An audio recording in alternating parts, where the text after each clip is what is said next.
सुप्रभात प्यारे बच्चों, कैसे हैं आप सभी। आप सभी स्वस्थ रहिए।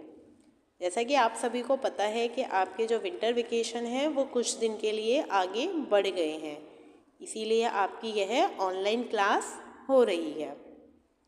तो आपकी ऑनलाइन क्लास में लास्ट क्लास में मैंने आपको चैप्टर नंबर 9 नकलची पहाड़ियाँ चैप्टर को रीड कराया था। आज हम उसी चैप्टर को आगे रीड करेंगे। आप सभी अपनी हिंदी की बुक विभा का चैप्टर नंबर 9 नकलची पहाड़ियाँ चैप्टर को ओपन करें। Page number 96, page number 96। तो आपको लास्ट क्लास में आपके चैप्टर 9 का नकलची पहाड़ियाँ चैप्टर हमने रीड किया था। आज हम इसी चैप्टर को आगे रीड करेंगे। लास्ट क्लास में हमने क्या रीड किया था? हमने रीड किया था कि शामू नाम का एक गरीब किसान है जो पहाड़ियों के पास रहता है। वह खेती करके अपना गुजारा करता था। शामू का एक बेटा था जो 8-9 साल का था और जिसका नाम चांद था। उसके माता पिता उसे प्यार से चंदू बुलाते थे। वह जितना सुंदर था उतना ही ज़्यादा शरारती था। वह किसी से ढंग से बात नहीं करता था और अगर उसे कोई समझाता था तो वह उससे झगड़ने लगता था। माता पिता उसके इस व्यवहार से बहुत परेशान हो गए थे। उसके इस स्वभाव से बहुत परेशान रहते थे। तो इससे तंग आकर उन्होंने चंदू को अपने साथ खेत ले जाना शुरू कर दिया। वह अपने साथ चंदू को अब खेत ले जाने लगे। अब खेत में जाकर भी चंदू इधर उधर दौड़ता था, भागता था, खेलता था, कूदता था। और एक दिन चंदू को क्या सूझा कि वह जोर जोर से आवाज़ लगाने लगा। उसने आवाज़ लगाई, ओ अरे सुनो। दूसरी तरफ से चंदू को भी यही आवाज़ें आई, ओ अरे सुनो। चंदू चौंक गया। जब चंदू ने अब बहुत ज़ोर से चिल्लाया, ओ अरे सुनो, तो दोबारा यही आवाज़ चंदू की रिपीट हो गई, यानी दोबारा यही आवाज़ आई, ओ अरे सुनो। अब जब दोबारा यह आवाज़ आई तो चंदू इससे चौंक गया। वह हैरान हो गया और फिर उसने बोला, कौन? और फिर से वही आवाज़ आई, कौन? अब चंदू और ज़्यादा परेशान हो गया कि मैं जो बोला फिर वही दोबारा से वो आवाज़ रिपीट होने लगी। फिर चंदू सोचने लगा कि आखिर यहाँ पर कोई तो है जो मेरी नकल कर रहा है। अब चंदू परेशान होकर चंदू के दिमाग में यह आया कि यहाँ पर कोई ना कोई तो है जो मेरी नकल कर रहा है। तो लास्ट क्लास तक हमने ये चैप्टर यहाँ तक रीड किया था। अब आज इसके आगे से रीड करेंगे। तो आप सबसे पहले डेट डालिए। आज क्या डेट है? 14 जनवरी 2025। यहाँ पर आप डेट लिखिए। इसके बाद कक्षा कार्य करिए, लिखिए और फिर आप मेरे साथ साथ रीड करिए। आप अपनी बुक में फिंगर रखिए और मेरे साथ साथ रीड करिए। चंदू ने जोर से चिल्लाकर कहा, हिम्मत है तो सामने आ, अभी मज़ा चखाता हूँ। पहाड़ियों से फिर वही आवाज़ आई। पहाड़ियों से फिर वही आवाज़ आई। अब जब चंदू ने चिल्लाकर बोला कि हिम्मत है तो सामने आ, फिर मज़ा चखाता हूँ, और फिर यही बात रिपीट होने लगी। अब क्या हुआ? अब आप लोग यहाँ फिंगर रखिए बेटा, फिंगर रखिए और रीड करिए मेरे साथ। अब चंदू डर गया। वह भागकर अपने माता पिता के पास गया। माता पिता ने चंदू को भागते हुए देखा तो दौड़कर उसके पास आए। अब चंदू क्या हो गया था? डर गया।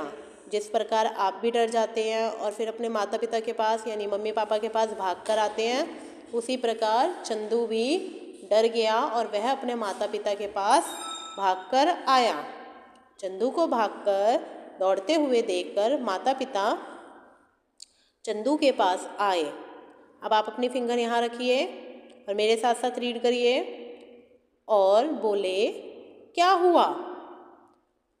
इतना डरे हुए क्यों हो? चंदू माँ से लिपटते हुए बोला, माँ, कोई उस पहाड़ी के पास छिपा हुआ है। मैं जो भी बोलता हूँ वह भी वही बोलता है। अब चंदू जब अपनी माता के पास, अपनी माँ के पास आया और फिर वह माँ से लिपट गया, जैसे आप होते हो माँ मम्मा के पास आके एकदम से उनसे लिपट जाते हो और फिर बोलते हो, उसी प्रकार चंदू ने भी बोला कि माँ, उस पहाड़ी के पास कोई छिपा हुआ है। मैं जो बोलता हूँ वह भी वही बोलता है। अब आगे पढ़िए, फिंगर रखिए बेटा यहाँ पर, मेरे साथ साथ रीड करिए। पापा ने हंसते हुए कहा, वहाँ कोई नहीं है, तुम्हारी ही आवाज़ें पहाड़ियों से टकराकर गूंज रही है, जो तुम्हें सुनाई दे रहा है। तुम जो भी बोलोगे वही तुम्हें सुनाई देगा। अब क्या होता है कि पापा हंसते हुए बोलते हैं कि वहाँ पर कोई नहीं है, तुम्हारी ही आवाज़ है जो पहाड़ियों से टकराकर गूंज रही है।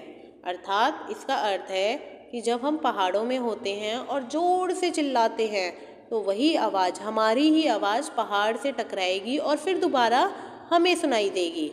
ऐसे ही चंदू के साथ हो रहा था।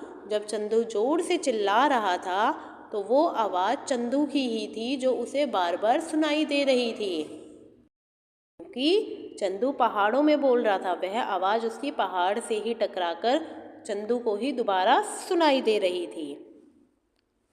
अब आप आइए पेज, नेक्स्ट पेज पर आइए, पेज नंबर 97 पे। यस, फिंगर रखिए आप लोग और मेरे साथ रीड करिए। हम जिस तरह से दूसरों से बात करेंगे, दूसरे हमसे उसी तरह बात करेंगे। चंदू पिता की बात समझ गया, वह बदल गया। अब वह सबकी बातें मानता और प्यार से रहता। तो यहाँ पर चंदू के पिता ने, चंदू के पापा ने चंदू को समझाया कि हम जिस तरह दूसरों से बात करेंगे, दूसरे भी हमसे उसी प्रकार बात करेंगे।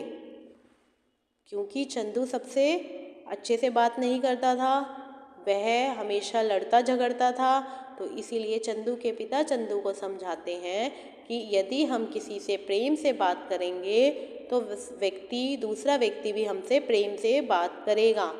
लेकिन अगर हम किसी से लड़ेंगे झगड़ेंगे तो वह भी हमसे लड़ेगा और झगड़ेगा। इसीलिए हमें दूसरों के साथ अच्छा व्यवहार करना चाहिए, अर्थात हमें प्यार से बातें करनी चाहिए, लड़ना और झगड़ना नहीं चाहिए। चंदू अपने पिता की यह बात समझ गया और वह बदल गया। अब वह सबकी बातें मानता है और प्यार से रहता है। बेटा, अब आपका ये चैप्टर यहाँ पर ख़त्म होता है। अब आपको अपनी हिंदी की नोटबुक में कठिन शब्द करने हैं। सबसे पहले आपको डेट लिखनी है। क्या है आज डेट? 14 जनवरी 2025। पाठ का नाम लिखना है, पाठ 9 नकलची पहाड़ियाँ और कक्षा कार्य। आप लिखिए कठिन शब्द और इसके बाद आपको यह कठिन शब्द आपको अपनी हिंदी की नोटबुक में लिखना है। चलिए आप मेरे साथ ही कठिन शब्द रीड करिए। नंबर 1 चौक, नंबर 2 हिम्मत, नंबर 2 हिम्मत, नंबर 3 चखाता, चखाता, नंबर 4 भागकर, भागकर, नंबर 5 गूंज, गूंज। तो ये आपके कठिन शब्द हैं जो आपको हिंदी की नोटबुक में करना है। आपकी हिंदी की कक्षा यहाँ पे समाप्त हुई। धन्यवाद।